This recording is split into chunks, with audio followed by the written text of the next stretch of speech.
Bismillahirrahmanirrahim. Assalamualaikum warahmatullahi wabarakatuh.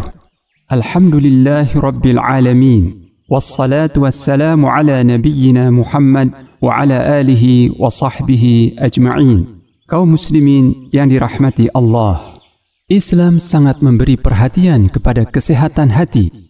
Agar hati selalu sehat, kita diperintahkan untuk senantiasa ikhlas, bertawakal, dan melakukan amal-amal hati yang baik lainnya, dan juga menjauhi penyakit-penyakit hati. Salah satu bentuk dari penyakit hati adalah hasad. Hasad atau iri hati adalah penyakit hati yang berbahaya dan dapat merusak keimanan seseorang. Dalam Islam, hasad didefinisikan sebagai perasaan tidak senang ketika melihat orang lain mendapatkan nikmat dan berharap nikmat tersebut hilang darinya. Sifat ini tidak hanya merugikan diri sendiri, tetapi juga dapat merusak hubungan persaudaraan. Hasad termasuk dosa besar karena beberapa alasan, yaitu: pertama, hasad dapat menghanguskan amal saleh sebagaimana api membakar kayu. Kedua, orang yang hasad cenderung menyakiti atau merendahkan orang lain sehingga menyebabkan permusuhan. Dan yang ketiga, hati yang dipenuhi hasad dan dengki tidak akan pernah merasa damai sehingga akan mengganggu ketenangan jiwa. Dalam Al-Quran, surat An-Nisa ayat 32, Allah subhanahu wa ta'ala berfirman, A'udzu billahi minasyaitonir rajim. ولا تتمنوا ما فضل الله به بعضكم على بعض. Dan janganlah kalian iri hati terhadap apa yang dikaruniakan Allah kepada sebagian kalian lebih banyak dari sebagian yang lain. Ayat ini mengingatkan kita bahwa rizki dan keutamaan yang dimiliki seseorang adalah berdasarkan ketentuan dari Allah. Iri hati hanya akan membuat kita tidak bersyukur dan jauh dari rahmatnya.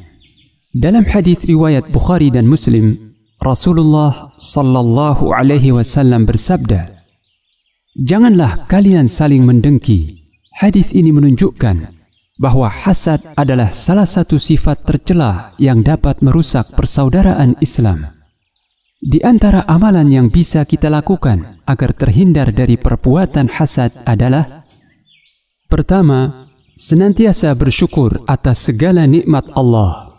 Karena setiap orang memiliki kelebihan dan kekurangan, maka fokuslah pada karunia yang Allah berikan kepadamu.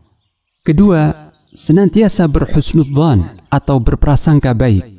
Jika melihat orang lain sukses, anggaplah itu sebagai motivasi untuk berbuat baik, bukan untuk didengki. Yang ketiga, selalu mendoakan kebaikan untuk orang lain. Ucapkanlah kepada orang lain, Barakallahu fiik, yang artinya, semoga Allah memberkahimu. Hal ini dilakukan agar hati menjadi tenang. Keempat, memperbanyak zikir dan istighfar. Jika muncul rasa iri, segeralah bertaubat dan mohon perlindungan Allah dari godaan syaitan. Dan yang kelima, mengingat akibat buruk hasad, karena hasad tidak akan mengurangi nikmat orang lain, tetapi justru akan menyiksa diri sendiri. Kisah Nabi Yusuf alaihissalam adalah contoh nyata bahaya hasad.